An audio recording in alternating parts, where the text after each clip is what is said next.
Hi friends, welcome back to Roy world. റോയ് വേൾഡിന്റെ മറ്റൊരു വീഡിയോയിലേക്ക് എല്ലാവർക്കും സ്വാഗതം. സാധാരണ പോലെ തന്നെ എന്ന് വെച്ച് കഴിഞ്ഞാൽ വളരെയധികം വണ്ടികൾ നമ്മൾ എർട്ടിയർ ചെയ്തിട്ടുണ്ട്. അതേപോലെ തന്നെ ഒരു എർട്ടിയാണ് നമ്മൾ ചെയ്യുന്നത്. അതിന്റെ ഏറ്റവും അടിയിലത്തെ കണ്ട ഒരു സ്കർട്ടിങ് ഉണ്ട്, ഫ്രണ്ടിൽ വെച്ചിട്ടുള്ള ഒരു സ്കർട്ടിങ് ആണ്, അടിപൊളിയായിട്ടുള്ള ഒരു സ്കർട്ടിങ് ആണ്. ശരിക്കും ഈ എർട്ടിയക്ക് നല്ല ലുക്ക് വരുന്ന ഒരു സ്കർട്ടിങ് ആണ് ഇത്. ഇതിന്റെ പ്രത്യേകത എന്ന് പറഞ്ഞത് 4 പീസാണ് വരുന്നത്. ഇനി ഇത് തന്നെ കിട്ടൂല കേട്ടോ, ഇതിന്റെ കൂടെ ബാക്കിലെ ഡിഫ്യൂസറും കൂടി ഒരു സെറ്റ് ആയിട്ടാണ് വരുന്നത്. അത് കാരണം കൊണ്ട് ഇപ്പൊ നമുക്ക് ഭയങ്കര ബുദ്ധിമുട്ടായി. എന്താ കാരണം എന്ന് വെച്ച് കഴിഞ്ഞാല് മറ്റേ നമുക്കിത് തന്നെ വരണമെങ്കിൽ എല്ലാവർക്കും ഇത് വളരെ താല്പര്യമായിട്ടുണ്ട്. പക്ഷെ ഡിഫ്യൂസർ പലർക്കും ആ മോഡൽ ഇപ്പൊ ഇതിന് വെച്ചുള്ള ഡിഫ്യൂസർ പലർക്കും ഇഷ്ടമാവണില്ല. അതേപോലെ ഇതിൽ വളരെ കുറച്ച് വർക്കുകൾ നമ്മൾ ചെയ്തിട്ടുള്ളൂ. പിന്നെ നമ്മൾ ചെയ്യുന്ന ഒരു വർക്കാണ് ഇപ്പൊ ഇതില് വുഡന്റെ സ്റ്റൈലിഷ് കിറ്റ് നമ്മൾ ഒട്ടിച്ചു. ഈ വണ്ടിയിൽ നമ്മൾ ഒട്ടിച്ചിട്ടുള്ളതാണ് വുഡന്റെ സ്റ്റൈലിഷ് കിറ്റ്. ഇത് വളരെ ഷോ വരുന്ന ഒരു ഐറ്റാണ് വണ്ടിക്ക്. ഇതിന്റെ പ്രത്യേകത എന്ന് പറഞ്ഞാല് ഫ്രണ്ടിലെ ഡോറിൽ 2 പീസ് വരുന്നുണ്ട്. കമ്പനി വരുന്നത് പോലും അത്ര വരുന്നില്ല, ഫ്രണ്ടിൽ ഡോറിൽ ഓരോ പീസുള്ളൂ. പിന്നെ ഇത് അടിയിൽ നല്ല അടിപൊളിയായിട്ടുള്ള വിനൈൽ മാറ്റ്. വിനൈൽ മാറ്റിന്റെ പ്രത്യേകത നമ്മൾ ബീജ് കളറിലുള്ള ഒരു വിനൈൽ മാറ്റ് ആണ് നമ്മൾ ഇതിലേക്ക് ചെയ്യുന്നത്. അതേപോലെ തന്നെ ഒരു ആംറസ്റ്റ് നമുക്ക് ഇതിൽ ഫിറ്റ് ചെയ്യണം. പിന്നെ വിൻഡോ ഗാർണിഷ് ലോവർ നമ്മൾ ഇതിൽ ഒട്ടിച്ചിട്ടുണ്ട്. അതേപോലെ ബാക്കില് ഒറ്റ ക്രോമ നമ്മൾ ചെയ്തിട്ടുള്ള ഞാൻ കാണിച്ചു തരാം. ആദ്യം തന്നെ ഞാൻ ഡിഫ്യൂസർ കാണിച്ചു തരാം. ഇതാണ് നമ്മുടെ ഡിഫ്യൂസർ വരുന്നത്. ഇത് ഈ ഒരു ക്രോമ മാത്രമേ ബാക്കിൽ ഡിക്കിൽ നമ്മൾ ഒട്ടിച്ചിട്ടുള്ളൂ കേട്ടാ, ഈ ഒറ്റ ക്രോമ മാത്രം. ഈ വണ്ടി വന്നിട്ടുള്ളത് പാലക്കാട് നിന്നാണ്. ഇത് പാലക്കാട് ആലത്തൂർ എന്ന് പറഞ്ഞ സ്ഥലത്ത് നിന്നാണ്. ഇത് ഈ ഡിഫ്യൂസർ നമ്മൾ ഇതിലേക്ക് ആഡ് ചെയ്താണ്. ഇത് നല്ല ഷോ വരുന്ന ഒരു ഡിഫ്യൂസർ. ചിലവർക്ക് ഇത് ഇഷ്ടാവുന്നില്ല. എന്താണെന്ന് വെച്ച് കഴിഞ്ഞാല് ചിലർ ഇതിന്റെ തന്നെ വേറൊരു മോഡലുണ്ട്, അതാണ് പലരും താല്പര്യപ്പെടുന്നത്. പക്ഷെ അത് വാങ്ങണമെങ്കിൽ അതിന്റെ കൂടെ നമുക്ക് ഫ്രണ്ടിലെ സ്കർട്ടിങ് കിട്ടില്ല. ഈ ഫ്രണ്ടിലെ സ്കർട്ടിങ് ഇത് ഒരു കിറ്റായിട്ടാണ് നമുക്ക് വരുന്നത്. അതേപോലെ തന്നെ സ്പോയിലർ നമ്മൾ അടിപൊളിയായിട്ടുള്ള ഒരു സ്പോയിലർ നമ്മൾ ഇതിലേക്ക് ആഡ് ചെയ്തിട്ടുണ്ട്. അത് വൈറ്റ് സ്പോയിലറാണ് ചെയ്തിരിക്കുന്നത്. പിന്നെ നമ്മൾ ഇതിൽ ചെയ്തിട്ടുള്ള ഒരു ഐറ്റാണ് ഇതിന്റെ റൂഫ് റെയിലിന്റെ പ്രത്യേകത എന്ന് പറഞ്ഞാൽ ഇപ്പൊ ഇന്ന് നല്ല മഴയുള്ള ദിവസമാണ് ഇപ്പൊ വണ്ടി വന്നേക്കണത് ചെയ്തേക്കണതൊക്കെ ഇന്ന് അത് തന്നെയാണ് ഹീറ്റ് ചെയ്തിട്ടാണ് ഒട്ടിച്ചിരിക്കുന്നത്. വിടില്ല എന്ന് വിചാരിക്കണം. വെച്ചാൽ പല വണ്ടികളിലും നമ്മൾ റൂഫ് റെയിൽ ഒട്ടിച്ചിട്ട് മഴ സമയത്ത് ഒട്ടിക്കുമ്പോൾ വിട്ടുപോരുന്നു, അല്ലെങ്കിൽ ഫുള്ള് വിട്ടുപോരല്ല, ഒരു സൈഡ് വിടണു എന്നുള്ള ഒരു കംപ്ലൈന്റ് നമുക്ക് വന്നിട്ടുണ്ട്. അതുകൊണ്ട് രണ്ടാമത് ഒട്ടിച്ചു കൊടുത്തിട്ടുണ്ട്, ചിലരെ ഊരിയെടുത്തിട്ടുണ്ട്. അപ്പൊ ഇതിൽ നമ്മൾ റൂഫ് റെയിലും കൂടി നമ്മൾ ആഡ് ചെയ്തിട്ടുണ്ട്. അതുപോലെ തന്നെ വുഡന്റെ സ്റ്റൈലിഷ് കിറ്റ് ഞാൻ നേരത്തെ പറഞ്ഞിരുന്നു. വുഡന്റെ സ്റ്റൈലിഷ് കിറ്റ് നമ്മൾ ഇതിൽ ചെയ്തിട്ടുണ്ട്. പിന്നെ നമ്മൾ ഇതിൽ ചെയ്തിട്ടുള്ളതാണ് വിൻഡോ ഗാർണിഷ് ലോവർ. ഇപ്പൊ ഒട്ടിക്കുന്ന ക്രോം ഐറ്റത്തിൽ നമ്മൾ ഈ വിൻഡോ ഗാർണിഷ് ലോവറും ബാക്കിൽ ഡിക്കിയും ഒരു ക്രോമും ആ മിഡിലിൽ വരുന്ന ഒരു ക്രോമും മാത്രമേ നമ്മൾ ചെയ്തിട്ടുള്ളൂ. Window garnish lower quarter glass ഉൾപ്പെടെയാണ് നമുക്ക് അതിൽ വരുന്നത്. പിന്നെ നമ്മൾ ചെയ്തിട്ടുള്ളതാണ് സീറ്റ് കവർ, നല്ല അടിപൊളിയായിട്ടുള്ള ഒരു സീറ്റ് കവർ. ഈ സീറ്റ് കവർ നമ്മൾ വേറെ വണ്ടിക്ക് ഇതിലും മുന്നേ ചെയ്തിട്ടുണ്ട്. ഈ മോഡല് ഒരു 3-4 വണ്ടിക്കാണ് ചെയ്തിട്ടുണ്ടെന്ന് തോന്നുന്നു ഈ മോഡല്. പക്ഷെ ഇത് കസ്റ്റമർക്ക് ഇഷ്ടപ്പെട്ടാന്ന് വെച്ചാൽ പലർക്കും ഇഷ്ടപ്പെടുന്ന ഒരു മോഡലാണ്. Side black, back black, centre അല്ലെങ്കിൽ ഫ്രണ്ട് ഭാഗം വരുന്നത് ഫുള്ള് ബീജ് കളറ്.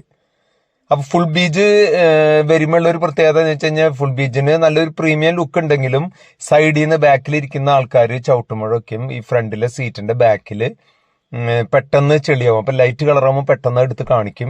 ഇത് ബാക്കിൽ വരുന്നത് ബ്ലാക്ക് കളർ ആയതുകൊണ്ട് അത്ര വലിയ കുഴപ്പമില്ല. പിന്നെ എന്തായാലും നമുക്ക് വെള്ളം മുക്കി തുടച്ചു കഴിഞ്ഞാൽ കൃത്യമായിട്ട് ഇത് ക്ലിയർ ആവൂട്ടാ. ഇത് അങ്ങനത്തെ ഒരു മെറ്റീരിയലാണ് നമ്മൾ സീറ്റിന് ഉപയോഗിക്കുന്നത്. നമുക്ക് ആ സീറ്റ് കൃത്യമായിട്ട് വാഷ് ചെയ്യാവുന്നതാണ്. അതിന് ഫോം ക്ലീനർ എന്ന് പറഞ്ഞിട്ടൊരു ലിക്വിഡ് വരുന്നുണ്ട്, ഫോം വരുന്നുണ്ട്.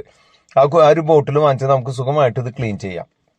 അപ്പൊ അടിപൊളിയായിട്ടുള്ള ഒരു സീറ്റ് കവറാണ് നമ്മൾ ഇതിലേക്ക് ചെയ്തുകൊണ്ടിരിക്കുന്നത്. പിന്നെ നമ്മൾ ഇതിൽ ഫ്രണ്ടിൽ ഒരു DRL ഫിറ്റ് ചെയ്തിട്ടുണ്ട്. ഏത് ഹെഡ്ലൈറ്റിന്റെ മുകളിലേക്ക് ഒരു DRL നമ്മൾ ഫിറ്റ് ചെയ്തിട്ടുണ്ട്. ആ DRLന്റെ പ്രത്യേകത അതിൽ ഇൻഡിക്കേറ്ററും കൂടിയിട്ടാണ് വരുന്നത്. വേറെ മാറ്റങ്ങളൊന്നും നമ്മൾ ഇതിൽ ചെയ്തിട്ടില്ല. അത് നമുക്കൊന്ന് ജസ്റ്റ് ഒന്ന് വർക്ക് ചെയ്ച്ച് കാണാം. ഈ ഫ്രണ്ടിലെ DRL അത് ഹെഡ്ലൈറ്റിന്റെ മുകളിൽ വെക്കുന്ന DRL ആണ് വെച്ചിരിക്കുന്നത്. ഇതാണ് DRL. ഇത് നല്ല ശരിക്കും വണ്ടിക്ക് നല്ല ഷോ വരുന്ന ഒരു ഐറ്റമാണ് ഈ DRL. സാധാരണ എല്ലാ വണ്ടിക്കും നമുക്ക് ഈ DRL ആഡ് ചെയ്യാൻ പറ്റില്ല. അതേപോലെ തന്നെ സാധാരണ നമ്മൾ അടിയിൽ വരുന്ന ഫോഗ് ലാമ്പ് DRLും കൂടി ചെയ്യാറുണ്ട്. പക്ഷെ ഇത് നമ്മൾ DRL ഹെഡ്ലൈറ്റിന്റെ മുകളിലേക്ക് മാത്രമേ ചെയ്തിട്ടുള്ളൂ. അതിൽ ഇൻഡിക്കേറ്ററും കൂടി വരുന്നുണ്ട്. ഇപ്പൊ നമ്മൾ ഹസാർഡ് ഓൺ ചെയ്തിട്ടിരിക്കണം. ഹസാർഡ് ഓൺ ചെയ്തപ്പോൾ കറക്റ്റ് ആയിട്ട് 2 സൈഡിലേക്ക് അത് ഫ്ലാഷ് ആവുന്നുണ്ട്. അതേപോലെ തന്നെ വേറൊരു പ്രത്യേകത എന്ന് പറഞ്ഞു കഴിഞ്ഞാല് ഈ DRLന്റെ പ്രത്യേകത നമുക്ക് പകൽ ഇത് കത്തിച്ചിട്ട് പോകുമ്പോൾ നല്ല ഷോ ചെയ്യാന്ന് വെച്ചാൽ ചെറിയൊരു ലൈൻ മാത്രമായിട്ട് നമുക്ക് പുറത്തേക്ക് കാണുള്ളൂ. അപ്പൊ നമ്മുടെ വിനൈൽ മാറ്റിന്റെ വർക്ക് ഫുള്ള് വിനൈൽ മാറ്റിന്റെ വർക്ക് കഴിഞ്ഞു. അതേപോലെ നല്ലൊരു ആംറസ്റ്റ് നമ്മളിലേക്ക് ആഡ് ചെയ്തിട്ടുണ്ട്. ഈ ആംറസ്റ്റ് ഇത്തിരി അടിഭാഗത്തിൽ വീതി കുറവായതുകൊണ്ട് നമുക്ക് അതിന്റെ മറ്റേ മൊബൈൽ ചാർജർ കറക്റ്റ് ആയിട്ട് ഉപയോഗിക്കാൻ പറ്റും. അതിന്റെ തൊട്ട് മുന്നിലായിട്ടാണ് നമ്മളിത് ഫിറ്റ് ചെയ്യുന്നത്. അപ്പോൾ അടിയിലെ ബീജ് കളർ മാറ്റും, അതേപോലെ തന്നെ സീറ്റും ബീജ് കളർ വന്നപ്പോൾ നല്ല ലുക്കായി, നല്ല പ്രീമിയം ലുക്ക് തന്നെ വന്നിട്ടുണ്ട് വണ്ടിക്ക്. അതേപോലെ തന്നെ നമ്മൾ സ്റ്റിയറിംഗ് കവർ നമ്മൾ ചെയ്യുന്നുണ്ട്. സ്റ്റിയറിംഗ് കവർ നമ്മൾ ലെതറിന്റെ സ്റ്റിയറിംഗ് കവറാണ് ചെയ്യുന്നത്. നമ്മുടെ സീറ്റിന്റെ അതേ മെറ്റീരിയൽ അല്ല, അതുകൊണ്ട് ചെറിയൊരു കളർ ചേഞ്ച് ഉണ്ട് ആ ബീജില്. കറക്റ്റ് അതല്ല, മറ്റേ പല വണ്ടികൾക്കും നമ്മൾ സീറ്റിന്റെ സെയിം മെറ്റീരിയലിൽ തന്നെ സ്റ്റിച്ച് ചെയ്തിട്ട് ഇടുന്ന സ്റ്റിയറിംഗ് കവർ വരുന്നുണ്ട്.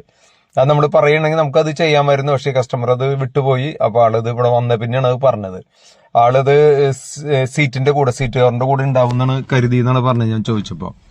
അത് നമ്മുടെ ഭാഗത്തുനിന്ന് ഒരു തെറ്റുണ്ട്, എന്താ കാരണം നമ്മളത് വിളിച്ച് ചോദിക്കേണ്ടതാണ്. പക്ഷെ അതെങ്ങനെയോ തിരക്കിന്റെ ഇടയിൽ വിട്ടുപോയി. പക്ഷെ നല്ല ഷോ വരുന്ന നല്ല അടിപൊളിയായിട്ടുള്ള ഒരു സ്റ്റിയറിംഗ് കവർ തന്നെയാണ് നമ്മൾ ഇതിലേക്ക് ചെയ്യുന്നത്. അപ്പൊ ഇത്രയും വർക്കുകൾ നമുക്ക് ഇതിൽ ചെയ്തിട്ടുള്ളൂ. ഞാൻ പറഞ്ഞിരുന്നു വർക്കുകളുടെ കാര്യം. ഫ്രണ്ടിൽ നല്ല അടിപൊളിയായുള്ള ഒരു സ്കേർട്ടിങ്, അതാണ് ശരിക്കും വണ്ടിയുടെ ഹൈലൈറ്റ് കേട്ടോ.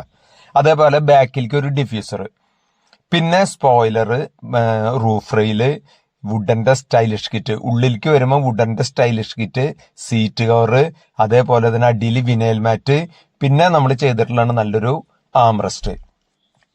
ഇത്രയും വർക്കാണ് നമ്മൾ ഉള്ളിൽ ചെയ്തിട്ടുള്ളൂ. പിന്നെ പുറത്തേക്ക് വരുമ്പോൾ നമ്മളിത് ഞാൻ നേരത്തെ പറഞ്ഞിരുന്നു, roof rail, spoiler, window garnish, lower, അതേപോലെ തന്നെ ബാക്കിൽ ഡിക്കിയും ഒരു ക്രോം, പിന്നെ ഫ്രണ്ടിൽ വെച്ച സ്കർട്ടിങ്ങും ബാക്കിൽ വെച്ച ഡിഫ്യൂസറും. ഇത്രയും വർക്ക് നമ്മൾ ചെയ്താണ്. നല്ല അടിപൊളിയായിട്ടാണ് നമ്മൾ വർക്ക് ചെയ്തത്. ബാക്കിൽ ഡിഫ്യൂസറും നല്ല അടിപൊളിയായിട്ടുള്ള ഡിഫ്യൂസറാണ്.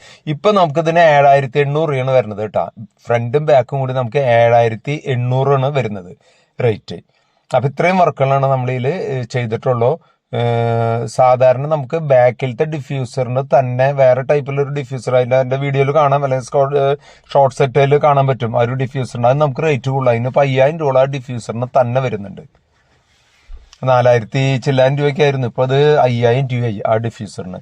ഈ ഡിഫ്യൂസറിന് സ്കർട്ടിങ് കൂടിയിട്ടാണ് ഞാൻ പറഞ്ഞത് ശരിക്കും 7800 രൂപ നമുക്ക് വരുന്നത്.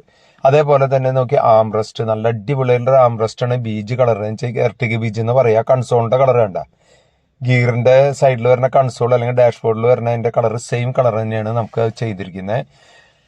അപ്പൊ നമ്മുടെ സ്റ്റിയറിംഗിന്റെ കവറും നമ്മളിത് സ്റ്റിച്ച് ചെയ്ത് കഴിഞ്ഞു. അപ്പൊ നമ്മുടെ വണ്ടിമത്തെ ഫുള്ള് വർക്കുകൾ കഴിഞ്ഞിട്ടുണ്ട്. അപ്പോൾ ഞാൻ പറഞ്ഞിരുന്നു, വീണ്ടും ഞാൻ ഒരു പ്രാവശ്യം പറയണില്ല ചെയ്ത വർക്കുകൾ. ഇത്രയും വർക്കുകൾ നമ്മൾ ചെയ്തിട്ടുള്ളത്. ഫ്രണ്ടിലേക്ക് നമ്മൾ ഇലക്ട്രിക് വർക്കിന്റെ മെയിൻ ആയിട്ട് ഇതിൽ ചെയ്തിട്ടുള്ളത് ഫ്രണ്ടിലെ ഹെഡ്ലൈറ്റിലേക്ക് വരുന്ന DR മാത്രമേ നമ്മൾ ചെയ്തിട്ടുള്ളൂ. ബാക്കിയെല്ലാം നമ്മൾ സെപ്പറേറ്റ് വേറെ ഫിറ്റിംഗ്സ് ആണ് ചെയ്തിരിക്കുന്നത്. അപ്പൊ ഇതേപോലെ തന്നെ അടിപൊളി വീഡിയോസ്, എർട്ടിയർ വീഡിയോസ് എനിക്ക് തോന്നുന്നുണ്ട് 100-ലധികം വീഡിയോസ് നമ്മുടെ യൂട്യൂബ് ചാനലിൽ കാണും. അപ്പൊ ഇത്രയും അടിപൊളിയായിട്ടുള്ള ഒരു വർക്ക് തന്നെ നമുക്ക് ഇന്ന് ഈ വണ്ടിയിൽ ചെയ്യാൻ പറ്റി. അത്യാവശ്യം വേണ്ട ഒരുവിധം എല്ലാ സാധനങ്ങളും, വണ്ടി ഒരു പ്രീമിയം ലുക്ക് വന്നു. ഈ ഫ്രണ്ടിലെ സ്കർട്ടിങ് വന്നപ്പോൾ തന്നെ വണ്ടിക്ക് നല്ല ലുക്കായിട്ടുണ്ട്. അപ്പൊ ഇതേപോലെ അടിപൊളി വീഡിയോ ആയിട്ട് നമുക്ക് വീണ്ടും കാണാം. ഒരു 3-4 വീഡിയോസ് എന്റെ കയ്യിൽ ഇപ്പൊ റെക്കോർഡ് ചെയ്ത് വെച്ചിട്ടുണ്ട്, ഇട്ടിട്ടില്ല. അപ്പൊ ആ വീഡിയോ ആയിട്ട് നമുക്ക് വീണ്ടും കാണാം. Okay, by.